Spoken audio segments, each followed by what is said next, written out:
Hello students, welcome to pro concept. Topic है आज sets. Sets को समझते हैं। आज सेट्स को एज अ ग्रुप लेके चलें तो ज़्यादा अच्छे से समझ में आएगा। जैसे एक क्लास में एक सेक्शन ए है, उसमें 10 बच्चे हैं। तो अगर मैं 10 बच्चों के नाम इकट्ठे लिख दूं, A B C D E F G H I G, ये मैंने 10 नाम इकट्ठे लिख दिए, कॉमा से सेपरेट कर दिए और इनको कर्ली ब्रैकेट्स में लिख दिए। तो ये एक लिखने का तरीका है, सेट्स को लिखने का तरीका। यही ग्रुप एक सेट बनता है। बस हमें करना क्या है, बस कर्ली ब्रैकेट्स में इन नाम को लिखना है। सेट्स हमारे पास कुछ भी हो सकते हैं। जैसे एक और सेट ले लेते हैं, उस सेट में हमने 1 to 5 काउंटिंग ले ली, इट इज़ अ सेट। इसको भी हम सेट कहेंगे। सेट्स में हमारे पास एलिमेंट्स होते हैं, या उनको हम ऑब्जेक्ट्स कह सकते हैं, या नंबर्स, या वेरिएबल्स। सो डेफिनेशन के हिसाब से a set is a well defined collection of objects और elements. It is well defined. ये क्यों वेल डिफाइंड है? क्योंकि इसमें 10 एलिमेंट हैं, कॉमा से हर एक एलिमेंट सेपरेट है और कर्ली ब्रैकेट में लिखा गया है। So it is well defined collection of objects.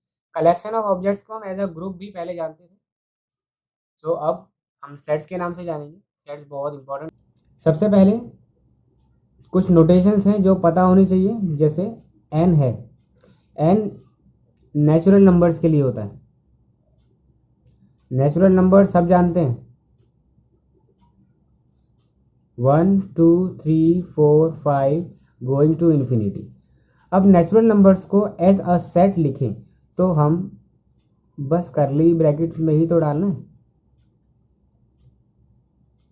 Going to infinity, 1 to infinity. Natural numbers हो गए। होल नंबर्स के लिए अगर मैं सेट लूँ तो होल नंबर्स में सिर्फ एक ही वेरिएशन होता है, इसमें ज़ीरो इंक्लूड होता है। नेचुरल नंबर्स में 0 to infinity, positive infinity, it is whole number. आगे चलते हैं इंटीजर्स। ये इंटीजर्स हैं। इंटीजर्स, सेट ऑफ इंटीजर्स को हम z कहेंगे, जिसमें नंबर्स हमारे नेगेटिव इन्फिनिटी से पॉजिटिव इन्फिनिटी तक जाते हैं। इन्फिनिटी में कोई भी पॉइंट वाली वैल्यू फ्रैक्शन वैल्यू नहीं होती। Fraction value in the sense जो फ्रैक्शन सॉल्व ना हो सके in the proper form.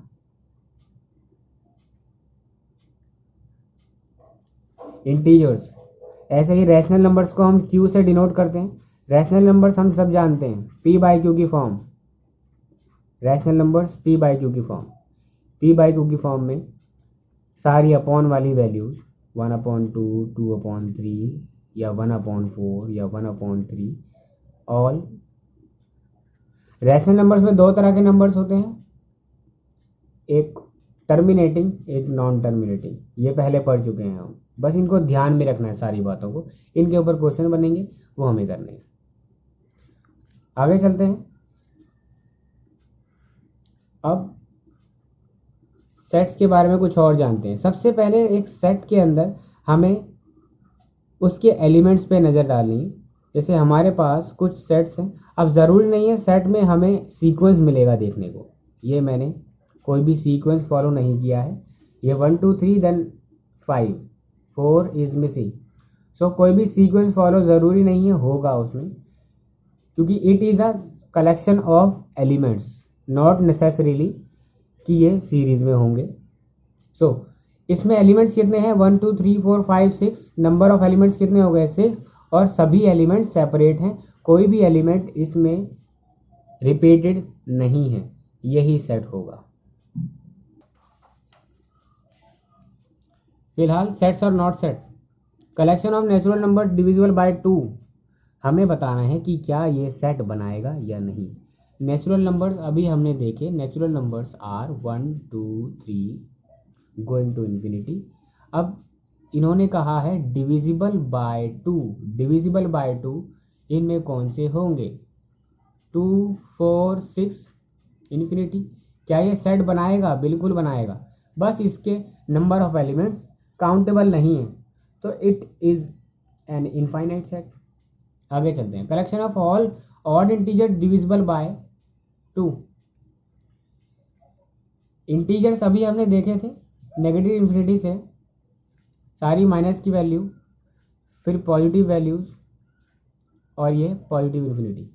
So divisible by 2, लेकिन ऑड इंटीजर्स हमें पता है क्या होते हैं। ऑड इंटीजर्स क्या होंगे, एग्जाम्पल ले लेते हैं। -3 -1 1 3। क्या ये डिविजिबल बाय 2 है? नहीं। कोई भी एक ऐसे नंबर इनमें डिविजिबल बाय 2 आएगा? नहीं। तो क्या इस सेट में कोई भी वैल्यू आएगी? नहीं। तो it is an empty set, खाली सेट है ये, और इसका नाम भी एम्प्टी सेट ही है। इसको हम दो तरीके से डिनोट करते हैं, या तो कर्ली ब्रैकेट्स में एम्प्टी ही रखना है, या फिर इसको फाई से डिनोट कर दो। It is an empty set, but it is a set. आगे चलते हैं। Solution of the equations. Solution of the equation, ये इक्वेशन है क्वाड्रेटिक इक्वेशन। सॉल्व करनी सबको आती है, 9th 10th में बहुत की है।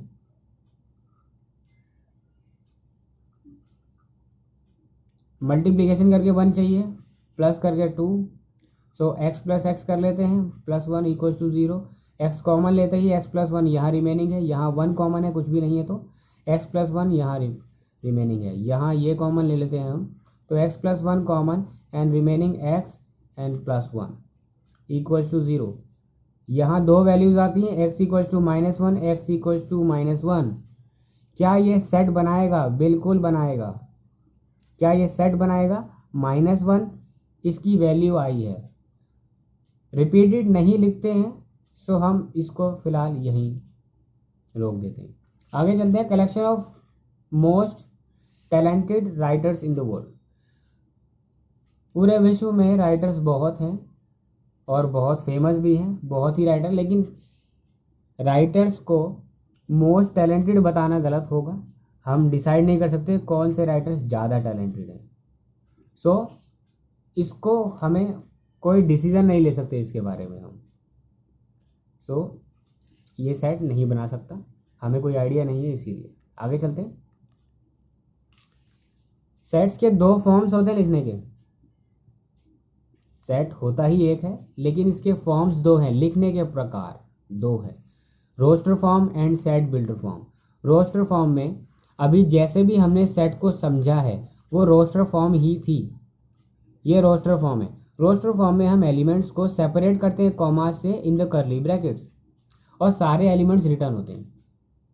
अब इनफाइनाइट जो सेट होगा उसके सारे एलिमेंट लिखना पॉसिबल नहीं है, but it is also a roster form. अगर फाइनाइट है तो लिखेंगे जरूर। आगे चलते हैं। Set builder form.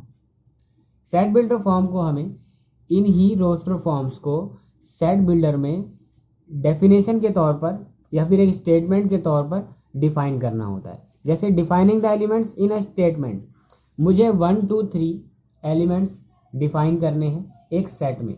इस सेट को देखो, इसी सेट को हम सेट बिल्डर में कन्वर्ट कर रहे हैं। एक ऐसा x जो कि x is a natural number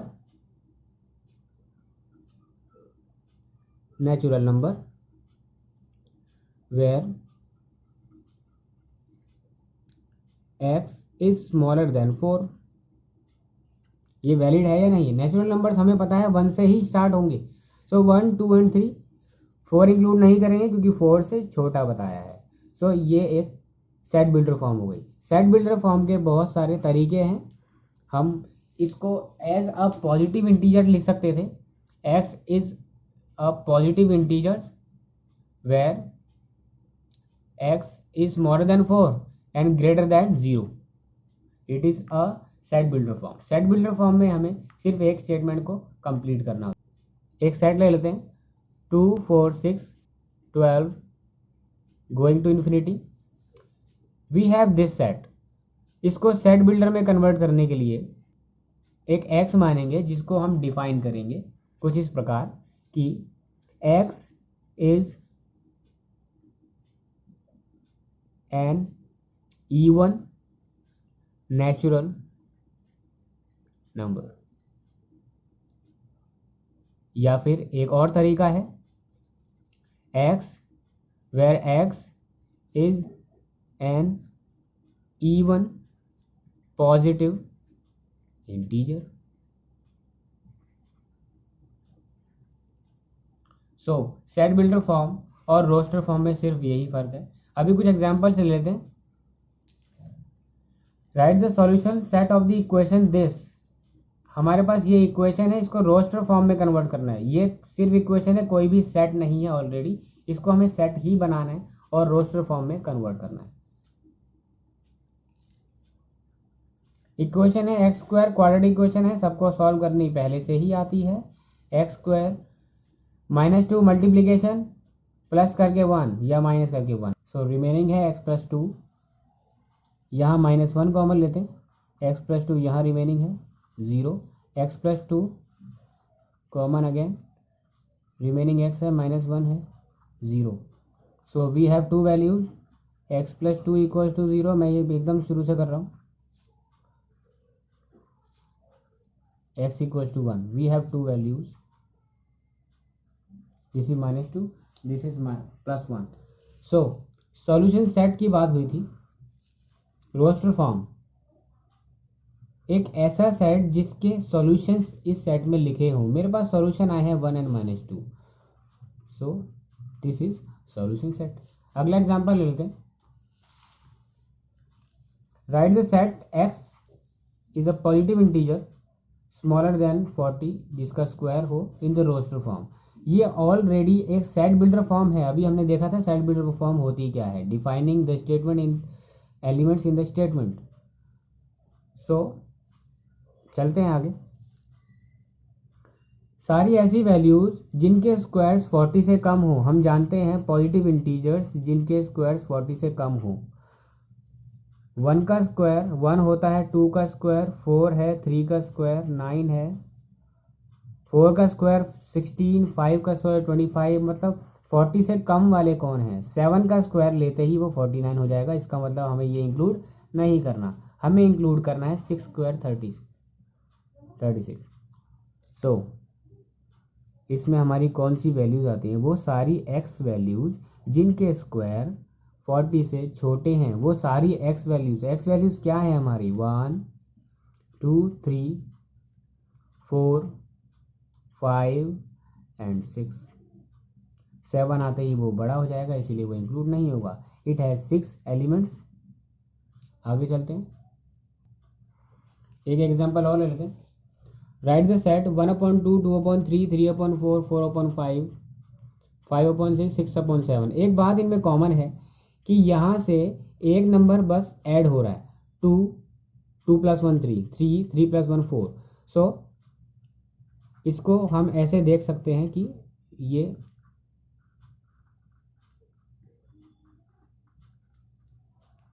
and so on. मैं सारे लिख देता हूँ एक बार। सो ये हमारे पास सेट है जिसको हमें सेट बिल्डर में कन्वर्ट करना है। It is already a roster form जिसको सेट बिल्डर में कन्वर्ट करना है। मैंने इन एलिमेंट्स को ऐसे लिख लिया। क्या इसकी हम जनरल फॉर्म लिख सकते हैं? बिल्कुल। जैसे x एक ऐसा एलिमेंट है जो x = एक वैल्यू एंड वैल्यू में 1+, एक वैल्यू एंड वैल्यू में 1+, so this value n and n में 1+ करना है हमें। ये हमारी जनरल फॉर्म हो गई। अब हमें इस n को बताना होगा कि ये है क्या। n को बताने का सबसे अच्छा तरीका है, देखो हमारे पास 1 2 3 4 5 6 है। या तो हम इसको इंटीजर पॉजिटिव इंटीजर कहें या फिर हम नेचुरल नंबर से डिफाइन करते हैं। नेचुरल नंबर ले लेते हैं। So where n is a natural number, जहाँ n छोटा है 7 से। यहाँ 7 ही लेंगे क्योंकि 6 ही हमें प्रेजेंट करना है। n = 6, वो 6 + 1 7 n + 1 से हुआ है, सो स्मॉलर देन 7। ये सॉल्व है और ये एक सेट बिल्डर फॉर्म है। आगे चलते हैं। Right the set 1 4 9 16 25 in the set builder form. ये ऑलरेडी अ रोस्टर फॉर्म का एक क्वेश्चन और आया। हम जानते हैं कि ये जो सेट है हमारे पास, ये 1 का स्क्वायर है, ये 2 का स्क्वायर है, ये 3 का स्क्वायर है, ये 4 का स्क्वायर है। देखा जाए तो नेचुरल नंबर्स का स्क्वायर हो रहा है एंड सो ऑन, ये सभी नेचुरल नंबर्स का स्क्वायर हो रहा है। सो हम इसको लिख सकते हैं आम भाषा में कि एक ऐसी x की वैल्यू जो कि x एक नेचुरल नंबर है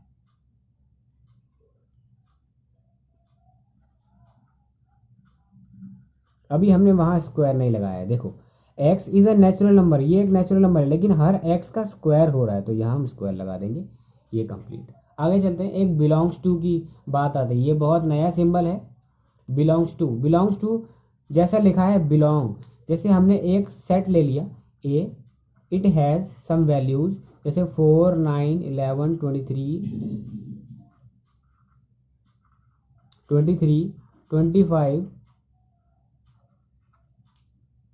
मैंने सीरीज में नहीं लिया, बस ऐसी रैंडम वैल्यूज लिए। अब मुझे बताना है क्या इसमें 5 है, नहीं है, क्योंकि 4 और 9 है, 5 तो है ही नहीं। हमें बीच की वैल्यू लेनी ही नहीं है क्योंकि ये कॉमा से सेपरेटेड अगर हैं तो बस जो वैल्यू दिख रही है हमें वो ही लेनी है। सो क्या इसमें 5 है? नहीं। सो 5 डजंट बिलोंग्स टू ए। एक ए सेट है जिसमें 5 है ही नहीं तो इसमें बिलोंग नहीं करता 5। एक बात और ले लेते हैं, इसमें 11 है, set A has 11, so 11 belongs to A, 11 A में है। अब एक जनरल फॉर्म ले लेते हैं कि ए के वो सारे एलिमेंट जो ए में हैं, सो हमें उस एलिमेंट को डिफाइन करते हैं ए। अब A has values 4, 9, 11, 23, 24, 25 belongs to A. ये बात बिल्कुल वैलिड है क्योंकि हमारे पास सेट गिवन है और हमने ए को ऐसा एलिमेंट माना है जो कि इनमें से ही एक है, तो ये बिलोंग्स टू ए हो गया। अब एक और सेट ले लेते हैं एग्जांपल।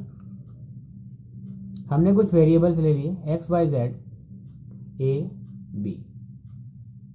क्या इसमें सी बिलोंग करता है? Small c doesn't belongs to b, b belongs to B.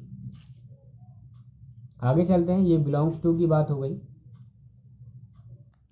कुछ और एग्जांपल करते हैं। x is an integer, -3 smaller than x smaller than 7।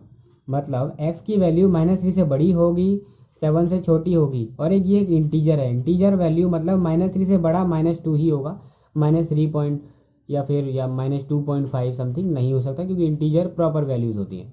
सो आगे चलते हैं, ये एक सेट बिल्डर फॉर्म है, इसको रोस्टर में कन्वर्ट करना है।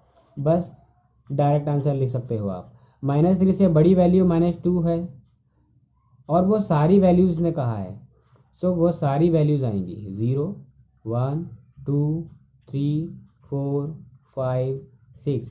7 इंक्लूड नहीं होगा क्योंकि स्मॉलर देन 7 कहा है। आगे चलते हैं, x is a 2 digit number such that the sum of digit is 8। 2 digit ऐसे नंबर जो सम 8 दे। 2 डिजिट स्टार्ट होते हैं 10 से, 1 एंड 0 डजंट सम 8, सो उनको नहीं ले सकते। तो 8 होगा कौन? 1, 7, 17, 1 एंड 7 8 होता है। डिजिट सम करना है हमें सिंपली। अगली वैल्यू आती है 26, उससे पहले कोई भी वैल्यू नहीं है जो डिजिट सम हमें 8 दे सके। आगे चलते हैं, 3, 5, 4, 4, 5, 3, 6, 2, 7, 1 एंड 8, 0। डिजिट सम 8 देने के लिए यही वैल्यूज हैं। आगे चलते हैं, the set of all letters in the word better. एक ऐसा सेट जिसमें बेटर के सारे लेटर हों। इस सेट को हम रोस्टर में कन्वर्ट करेंगे। सो बी है, इसमें ई है, टी है एंड आर है, बाकी सब रिपीटेड है, सो रिपीटेड नहीं लिखेंगे। इसी सेट में से हम इस वर्ड को फॉर्म कर सकते हैं। आगे चलते हैं, x इज एन इंटीजर जिसमें हाफ से बड़ा है x और 9/2 से छोटा है। सबसे पहले इन वैल्यूज़ को हम देखते हैं। माइनस हाफ क्या है? हाफ को अगर हम सॉल्व करते हैं 1/2 इज ऑलवेज 0.5। अगर ये माइनस है तो -0.5 से बड़ी वैल्यू है जो कि एक इंटीजर है। इंटीजर कोई भी 0.5 से बड़ा कौन सा हो सकता है? -0.5 से 0। एक नंबर लाइन हमने देखी है कि नंबर लाइन पे अगर हम देखें 0, ये 1 है, ये -1 है, सो 0.5 यहाँ कहीं होगा। जिसमें बड़ी वैल्यू है सो हमें आगे जाना है। सो सबसे बड़ा इंटीजर -0.5 से बड़ा इंटीजर क्या आएगा? 0। सो सबसे पहला इंटीजर हम क्या लेते हैं इसमें? 0। 9/2 इज इक्वल्स टू 4.5। इसको डिवाइड करेंगे 2 को 9 से, 4.5 ही आना है। 4.5 से छोटा इंटीजर होना चाहिए, सो 4 होगा। तो 0, 1, 2, 3 and 4 it is roster form, और ये सारे एलिमेंट्स इसमें इंक्लूड हो गए हैं। x इज एन इंटीजर जिसका स्क्वायर, अब इसमें x स्क्वायर नहीं है, इसमें बोला है कि x एक ऐसा इंटीजर है जो जिसका स्क्वायर 4 से या 4 के इक्वल आएगा, या 4 से छोटा आएगा, या 4 से इक्वल आएगा। सो इसको हम क्या कर सकते हैं? इसके लिए हम कुछ जान लेते हैं पहले। 0 का स्क्वायर 0 होता है, 4 से छोटा है, मतलब हम 0 ले सकते हैं। 1 का स्क्वायर 1 होता है, 4 से छोटा है, ले सकते हैं। -1 का स्क्वायर इज एन इंटीजर बोला है, कोई पॉजिटिव इंटीजर नहीं है, नेगेटिव भी ले सकते हैं। तो -1 का स्क्वायर ही 1 आएगा, ले सकते हैं। -2 का स्क्वायर 4 होता है, इक्वल्स टू 2 भी चलेगा। ये जो साइन है हमारे पास, ये smaller than and equal to से बना साइन है, जिसको हम लिखते हैं smaller than and equal to. So -2 का स्क्वायर 4 है, इक्वल टू ले सकते हैं। 2 का स्क्वायर 4 इक्वल्स टू ले सकते हैं। सो हमारे पास वैल्यूज़ क्या आती हैं? एक 0, -1, +1, -2, +2। देखो कोई भी वैल्यू इसमें रिपीटेड नहीं है, सारी सेपरेट वैल्यूज़ हैं। आगे चलते हैं। एम्प्टी सेट, अभी मैंने जो एग्जांपल लिए थे कुछ, उसमें एम्प्टी सेट की बात हुई थी। एम्प्टी सेट होते गए कुछ ऐसा सेट जिसमें हम कोई भी वैल्यू ना रख पाए। नंबर ऑफ एलिमेंट कितने हो? 0। नंबर ऑफ एलिमेंट 0 का मतलब ये है कि उसमें एलिमेंट 0 भी नहीं है।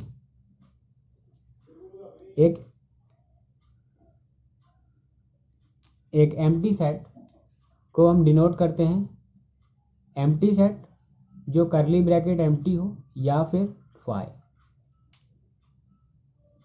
एक कोई भी सेट लेते हैं, जैसे number of students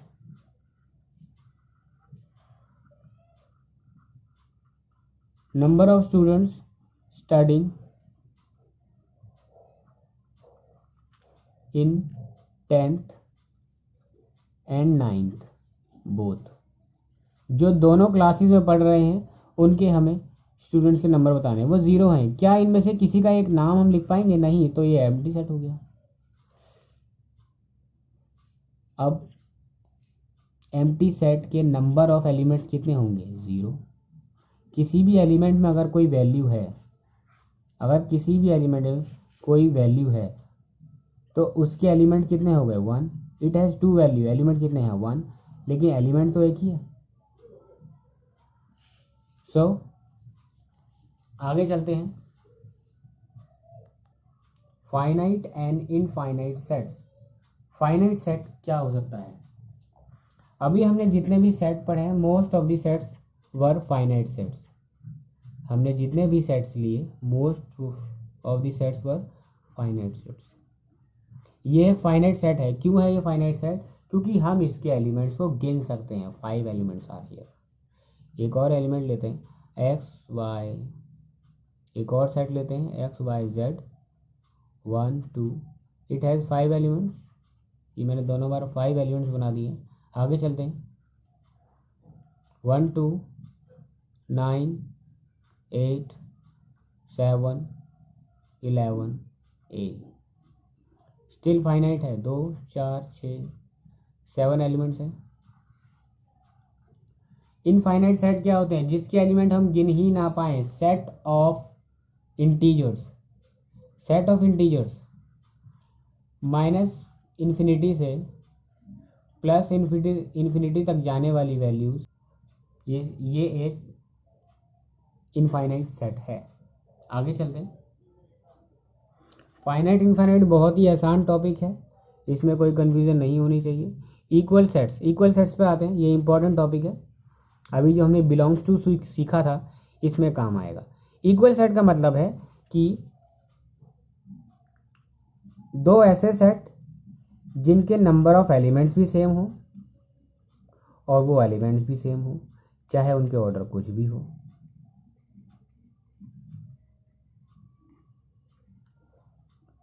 one three two, 3 elements are here, 1 2 3 3 elements are here. इसमें 3 है, इसमें भी है, 2 है, 2 है, 1 है, 1 है। इसका मतलब हर एक एलिमेंट जो ए में है वो बी में भी है और number of elements are equal. अगर ऐसा हो तो हम दो सेट्स को इक्वल सेट कह सकते हैं, ये इक्वल सेट कह सकते हैं। Then sets a and b are equal. आगे चलते हैं, सबसेट्स की बात आती है। सबसेट बहुत अच्छा टॉपिक है, इंपॉर्टेंट बहुत है। सबसेट क्या होता है, एक एग्जांपल से समझते हैं इसको हम। कोई भी हमने एक सेट लिया जिसमें वैल्यूज हैं एक्स वाई जेड, और एक और सेट लिया हमने जिसमें वैल्यू हैं U V W X Y Z and A. क्या ए के सारे एलिमेंट बी में नहीं मिल रहे? बिल्कुल मिल रहे हैं। ये वैल्यूज जो बी में है वो ए में भी हैं, मतलब ए के सारे एलिमेंट बी में हैं। ये फर्क नहीं पड़ता कि बी के सारे एलिमेंट ए में हैं या नहीं, क्योंकि अगर ऐसा होता तो वो इक्वल सेट बन जाते। फिलहाल 3 एलिमेंट यहाँ हैं, इसके तीनों एलिमेंट इसमें हैं, मतलब अगर ए के सारे एलिमेंट जो भी ए में एलिमेंट हैं वो सारे अगर बी में हैं तो इसको हम कहेंगे कि A is a subset of B. आगे चलते हैं, एक और एग्जांपल लेते हैं। हमारे पास एक और सेट है C has some values U and A. क्या सी के सारे एलिमेंट, मैं छोटा सी लेता हूँ एक, वो बिलोंग्स टू सी, मतलब सी ये दोनों वैल्यू ले सकता है यू एंड ए। सी के सारे एलिमेंट क्या बी में हैं? बिल्कुल हैं। यू एंड ए बी में हैं, बिल्कुल हैं। So C belongs to B also, तो हम कहेंगे C is a subset of B. ये सबसेट की नोटेशन है। आगे चलते हैं, एक और सेट लेते हैं हम, सेट एक्स, कैपिटल एक्स। इस सेट में हमारे पास वैल्यू है 1 2 एंड पी। क्या इसके सारे एलिमेंट इसमें हैं? नहीं है, एक भी नहीं है। सारे वो एक्स जो इसमें हो सकते थे लेकिन इसमें नहीं है, सो डजंट बिलोंग्स टू आ गया। सो ये सबसेट नहीं है। तो सबसेट ना होने की नोटेशन क्या है? बस ये। एक और एग्जांपल ले लेते हैं। कैपिटल वाई एक सेट लिया हमने जिसमें दो वैल्यूज हैं यू डब्ल्यू एक्स एंड 1। क्या डब्ल्यू बिलोंग्स टू है? बिल्कुल। एक्स है बी में? बिल्कुल। वाई के दो एलिमेंट्स इसमें है लेकिन एक नहीं है। एक वैल्यू भी अगर नहीं आती है so it is not a subset, because हर एक वो एलिमेंट जो वाई में है वो बी में नहीं है, लेकिन बी में बिलोंग्स टू है ही नहीं, सो इट इज़ नॉट सबसेट, क्योंकि ये हर एक एलिमेंट को दर्शाता है। अगर हम किसी भी जनरल बात करते हैं, कोई भी जनरल बात हर एक एलिमेंट के लिए वैलिड होती है या होनी चाहिए। आगे चलते हैं, it is not a subset, so it is not a subset. आगे चलते हैं, अब ये कुछ सब टॉपिक्स हैं हमारे पास, बहुत इजी। जैसे पावर सेट, एक सेट बनाते हैं हम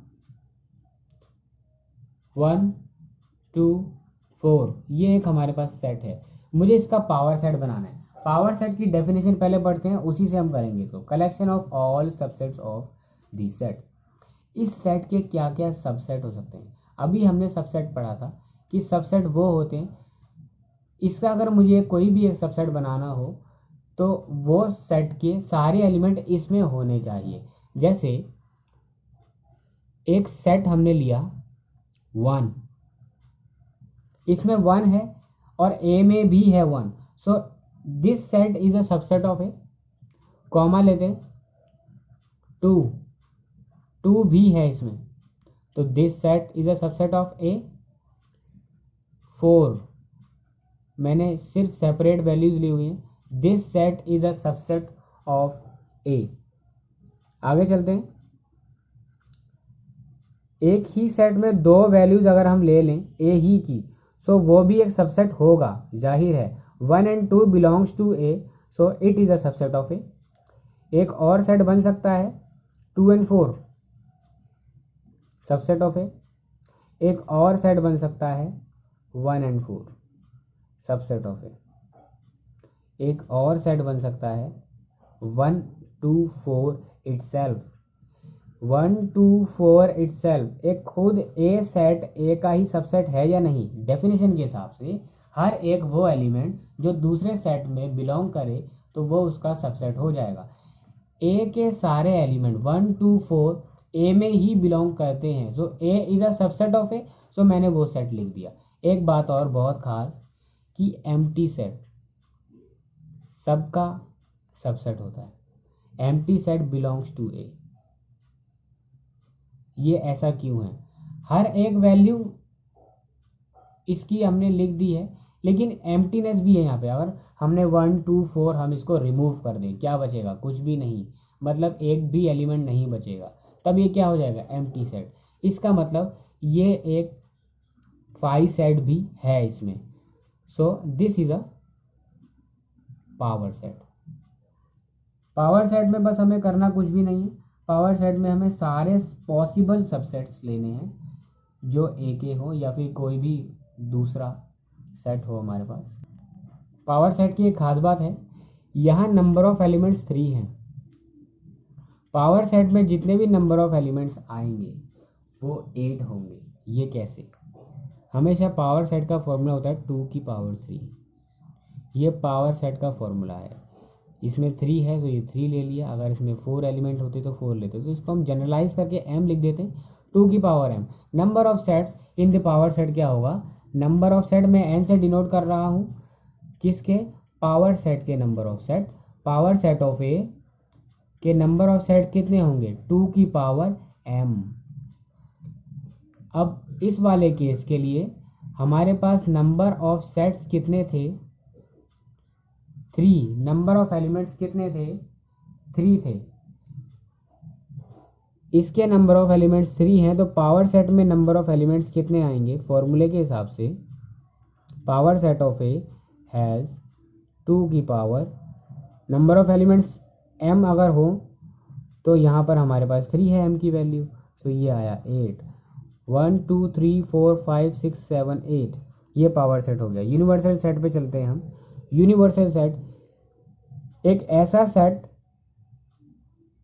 जो किसी भी सेट से बड़ा हो और वो सेट उसमें कंटेंट हो। मतलब जैसे मैंने एक कोई भी एग्जांपल लिया, B इज अ सेट जिसकी वैल्यूज हैं 4 और 5, तो मैं इसके लिए बहुत सारे यूनिवर्सल सेट चुन सकता हूँ। जैसे मैंने कोई भी यूनिवर्सल सेट को U से डिनोट किया और उसमें वैल्यूज डाल दी 1 2 3 4 5। क्या B के सारे एलिमेंट यूनिवर्सल सेट में आ रहे हैं? बिल्कुल आ रहे हैं। इसका मतलब ये एक यूनिवर्सल सेट है। अगर B के एलिमेंट आ रहे हैं इसमें, सो ये एक यूनिवर्सल सेट है। मैं एक यूनिवर्सल सेट को और भी ले सकता हूँ, जैसे एक मैंने सेट लिया 3 4 5, it is a universal set of B। या फिर एक और एग्जांपल, बहुत जनरल, बहुत ही अच्छा, मैं सभी नेचुरल नंबर्स को यूनिवर्सल सेट मान लेता हूँ। इसका गोइंग टू इन्फिनिटी, ये सारे नेचुरल नंबर्स हैं, इसमें 4 और 5 100% आएगा, या कोई और वैल्यू हो जो नेचुरल हो वो भी आएगी। जैसे हमने एक एग्जांपल ले लिया कि एक सेट C है जिसकी value starting from 10 and going to infinity. क्या ये यूनिवर्सल सेट के अंदर है। तो हम एक बात यहाँ पे लिख सकते हैं कि बी एंड सी, बी भी सबसेट है यूनिवर्सल सेट का, जो कि हमने ये वाला सेट बनाया यूनिवर्सल सेट, इसके लिए बात कर रहे हैं हम सिर्फ। B is a subset of universal set and C is a subset of universal set, ये हम लिख सकते हैं। आगे चलते हैं। A minus B, A minus B, what is A minus B. मैंने एक सेट लिया 2 3 4 और एक बी सेट लिया 3 4 5 6। मुझे ए माइनस बी करना है, मतलब ए में से बी को घटाना है। आम भाषा में अगर हम कहें, जैसे हम नॉर्मल नंबर्स को सब्ट्रैक्ट करते हैं, वैसे ए में से बी घटाना है मुझे। ए की वैल्यू 2 3 4, बी की वैल्यू 3 4 5 6, मतलब जो वैल्यूज में है वही घट सकती है। 5 6 तो कहीं घट नहीं सकता, क्योंकि 5 6 ए के पास नहीं है। सो अगर मैं ए में से वो सारी वैल्यू घटाऊं जो बी में भी हैं, 3 एंड 4 बी में भी हैं, ए में भी हैं, तो 3 एंड 4 यहाँ से घटा देते हैं, मतलब ए में से ही तो घटाना है हमें।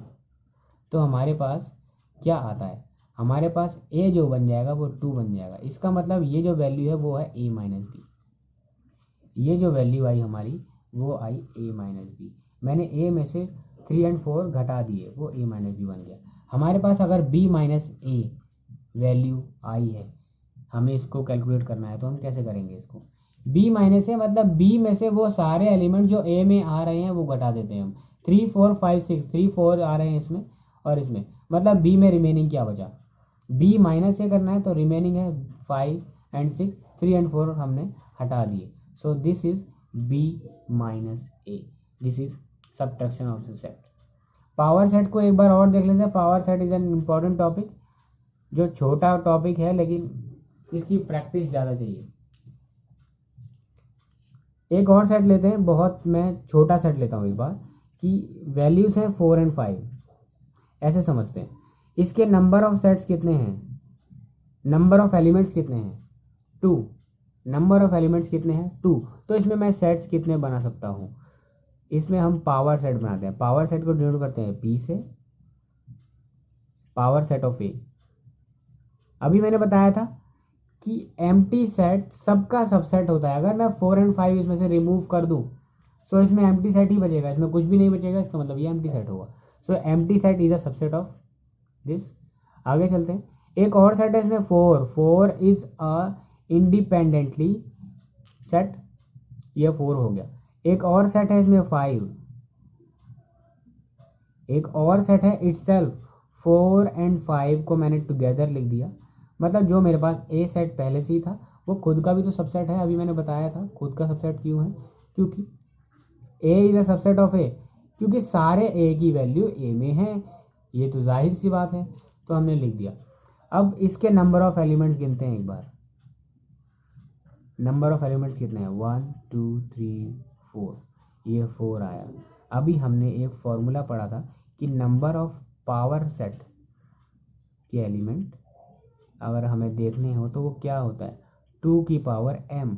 और ये m क्या है, जहाँ पे m जो है वो number of element of a है, number of elements of power set of a 2 की पावर m, ये फॉर्मूला होता है। अगर आपको फॉर्मूला नहीं याद करना तो आप इसको कैलकुलेट कर सकते हो, लेकिन अगर हमारे पास कोई एक बड़ा सेट है तो उसके लिए हमें फॉर्मूले से करना होगा। अभी हम एक क्वेश्चन लेंगे इसके बाद।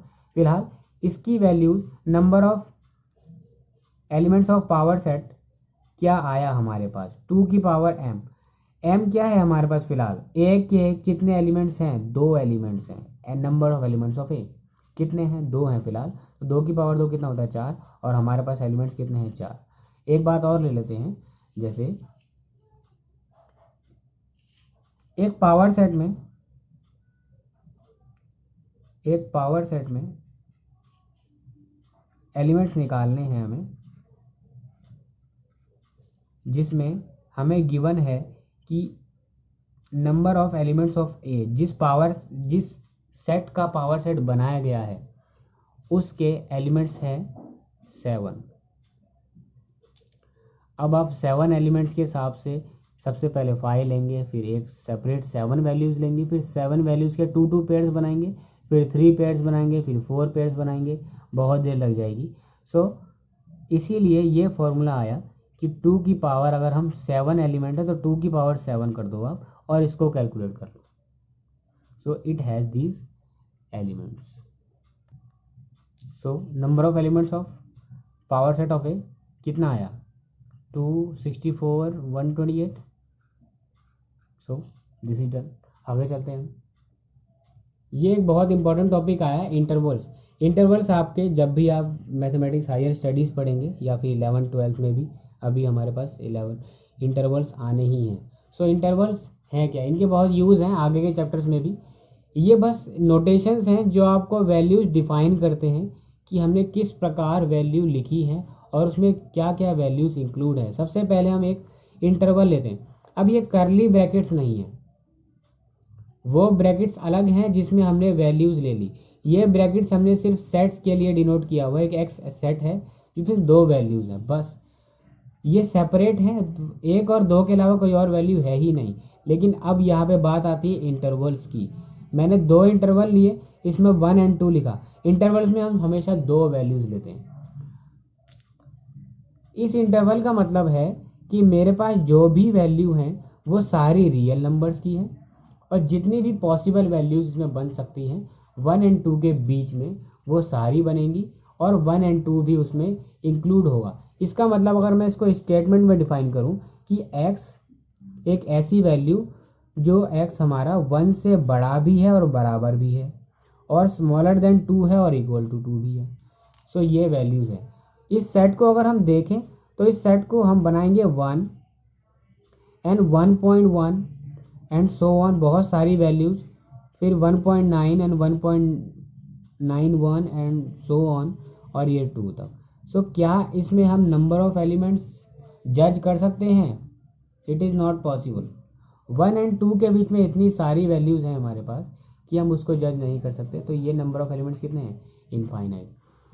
इंटरवल्स का मतलब समझना है बस कि इंटरवल्स में 1 और 2 के बीच में सारी वैल्यू इंक्लूड होंगी और 1 और 2 ऑल्सो आर इंक्लूडेड।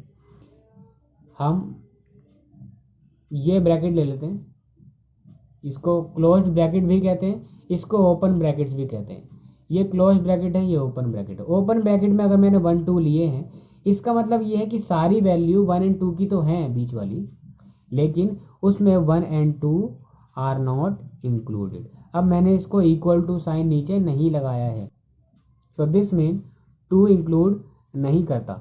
जैसे मैंने कोई भी 1 से आगे की वैल्यू लेनी है, अब क्या मैं 1 से नियरेस्ट वैल्यू ले सकता हूँ?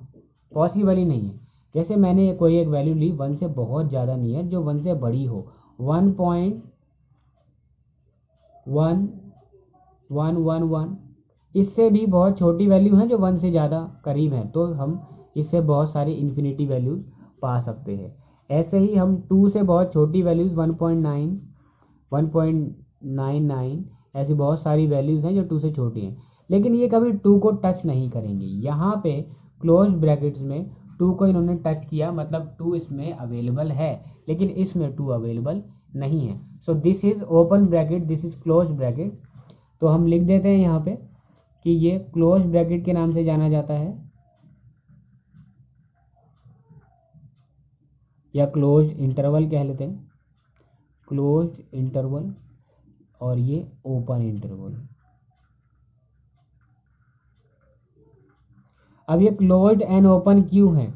देखो, क्लोज का मतलब होता है रेस्ट्रिक्ट करना। हम दरवाज़ा अगर क्लोज कर देते हैं तो वो रेस्ट्रिक्ट हो जाता है, मतलब हम उससे आगे नहीं जा सकते। हमने 2 वैल्यू एक रेस्ट्रिक्ट कर दी यहाँ पर कि हमने 2 वैल्यू से आगे जाना ही नहीं है। सो 2 हमारे यहाँ पर रिस्ट्रिक्शंस हो गई। लेकिन एक बात और है, हमें 2 से आगे नहीं जाना, लेकिन हम 2 पे आके रुक गए। यहाँ पे हम 2 पे कभी पहुँच ही नहीं पाएंगे। We have always a greater value. अगर हम 2 से छोटी वैल्यू ले तो उससे बड़ी वैल्यू हमेशा मिल जाएगी जो 2 से छोटी हमेशा होगी। एक एग्जांपल ले लेते हैं, 1.9999 is very near to, very closer to 2, but we have greater value also. ये 1.99 अगर मैं इसको अपनी तरफ से 0 भी तो लगा सकते हैं हम इसको, तो इससे बड़ी वैल्यू क्या है 1.99999, और इससे भी बड़ी वैल्यू हमें हमेशा मिल सकती है। इसका मतलब हम कभी 2 को टच नहीं कर पाएंगे। So this means open intervals and close intervals. Close intervals में मतलब हमें इक्वालिटी दिखानी है, ओपन इंटरवल्स में इक्वालिटी नहीं दिखानी। अब ये है mixture of open and close intervals, mixture of open and close. अगर मैं यहाँ पे वैल्यू 1 एंड 2 ले रहा हूँ, मैं बार बार 1 2 वैल्यू इसलिए ले रहा हूँ क्योंकि एग्जाम्पल है। 3 और 4 ले सकते हैं, 5 एंड 6 ले सकते हैं, या 6 to 100 ले सकते हैं, सारी वैल्यू ले सकते हैं। हम आगे चलते हैं। इसमें यहाँ क्लोज है लेफ्ट हैंड साइड पे, अगर लेफ्ट हैंड साइड पे क्लोज है, लेफ्ट हैंड साइड पे अगर क्लोज है सो स्मॉलर देन और इक्वल टू दोनों आएगा, और राइट हैंड साइड पे अगर ओपन है तो वो बस यही आएगा। सो ये हो गया। अगर हम उसकी बात करें fourth one, so left hand पे ओपन है एंड राइट हैंड पे क्लोज है, सो यहाँ 1 इंक्लूड नहीं होगा, सो इक्वालिटी नहीं आएगी, और यहाँ इंक्लूड होगा क्योंकि क्लोज ब्रैकेट है तो इक्वालिटी आएगी। कुछ और एग्जांपल ले लेते हैं। अगर हमने कोई ओपन ब्रैकेट्स लिए हैं 7 to 10, 7 to 10 का मतलब ये है कि बहुत 7 से नियर वैल्यू जो 7 से बड़ी हो, तो 7.00001, और यहाँ भी बहुत छोटी वैल्यू और होंगी हमें सिमिलरली, और ये इसमें 10 इंक्लूड नहीं होगा, इसमें 8 होगा, 9 होगा, और भी बहुत सारी वैल्यूज़ होंगी। इसमें 10 इंक्लूड नहीं होगा क्योंकि ये ओपन है। सो 10 से छोटी वैल्यूज़ हमें लिखनी है 9.999 and so on, and this is करली ब्रैकेट्स, क्योंकि हमें वैल्यू सेपरेट करनी है। तो दिस इज अ सेट, ये सेट है, ये सेट नहीं है, ये सेट है, ये सेट के लिखने की फॉर्म है। ये भी एक सेट है लेकिन ये वो फॉर्म नहीं है, ये रोस्टर फॉर्म है क्योंकि हमने इसको कॉमा से सेपरेट किया हुआ है। बहुत सारी वैल्यूज़ हैं क्योंकि इसीलिए हम यहाँ डॉट डॉट यूज़ कर रहे हैं।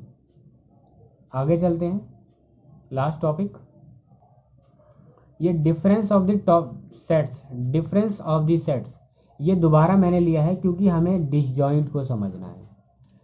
डिफरेंस ऑफ द सेट, अभी एक सेट लेते हैं, ये सेट बन गया हमारा ए, और एक सेट और ले लेते हैं जिसमें हमने वैल्यूज़ ली हैं 3 4 5, दोनों में 3 एलिमेंट्स हैं लेकिन एलिमेंट्स अलग हैं, बस एक ही एलिमेंट कॉमन है। मुझे a माइनस बी निकालना है,